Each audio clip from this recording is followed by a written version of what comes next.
Hello. So we should first decide what we're talking about. We're not talking about my views of political correctness, despite what you might have inferred from the last speaker's comments. This is how it looks to me. We essentially need something approximating a low-resolution grand narrative to unite us. And we need a narrative to unite us because otherwise we don't have peace. What's playing out in the universities and in broader society right now is a debate between two fundamental low-resolution narratives, neither of which can be completely accurate because they can't encompass all the details. Obviously, human beings have an individual element and a collective element, a group element, let's say. The question is, what story should be paramount? And this is how it looks to me. In the West, we have reasonably functional, reasonably free, remarkably productive, stable hierarchies that are open to consideration of the dispossessed that hierarchies generally create.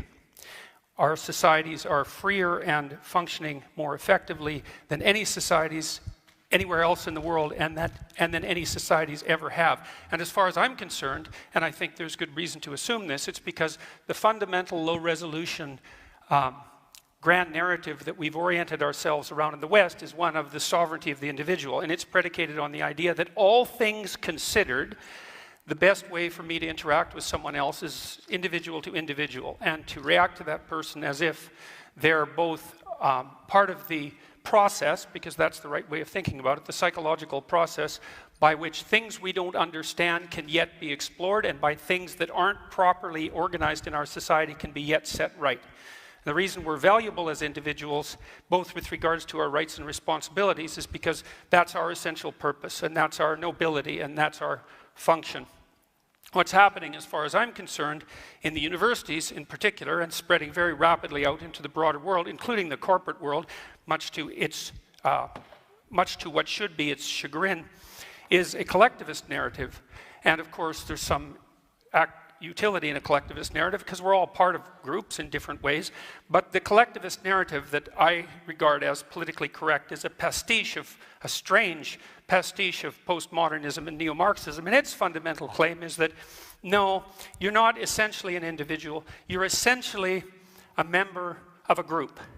And that group might be your ethnicity, and it might be your sex, and it might be your race, and it might be any of the endless numbers of other potential groups that you belong to, because you belong to many of them.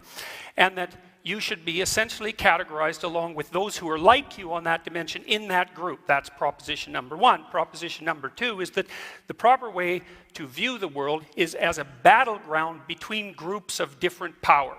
So you define the groups first, and then you assume that you view the individual from the group context, you view the battle between groups from the group context, and you view history itself as a consequence of nothing but the power maneuvers between different groups. That eliminates any consideration of the individual at a very fundamental level, and also any idea, for example, of free speech, because if you're collectivist at heart in this manner, there is no such thing as free speech. It isn't that it's debated by those on the radical left and let's say the rest of us, so to speak. It's that in that formulation, there's no such thing as free speech, because for an individualist, free speech is how you make sense of the world and reorganize society in a proper manner. But for the radical left type collectivist that's associated with this viewpoint of political correctness, when you speak, all you're doing is playing a power game on behalf of your group. And there's nothing else that you can do, because that's all there is. And not only is that all there is in terms of who you are as an individual now and how society should be viewed, it's also the fundamental narrative of history. For example, it's widely assumed in our universities now that the best way to conceptualize Western civilization is as an oppressive, male-dominated patriarchy, and that the best way to construe relationships between men and women across the centuries is one of oppression of women by men. It's like, well, look, no hierarchy is without its tyranny. That's an axiomatic truth. People have recognized that literally for thousands of years. And hierarchies do tend towards tyranny, and they tend towards the usurpation by people with power. But that only happens when they become corrupt. And we have mechanisms in our society to stop hierarchies from becoming intolerably corrupt, and they actually work pretty well. And so And so I would also point this out. You know, don't be thinking that this is a debate about whether empathy is useful or not, or that the people on the con side of the argument are not empathetic. I know perfectly well, as I'm sure Mr. Fry does, that hierarchies tend to produce situations where people stack up at the bottom, and that the dispossessed in hierarchies need a political voice, which is the proper voice of the left, by the way, and the necessary voice of the left. But that is not the same as proclaiming that the right level of analysis for our grand unifying narrative is that all of us are fundamentally to be identified by the groups that we belong to and to construe the entire world as the battleground between different forms of tyranny in consequence of that group affiliation.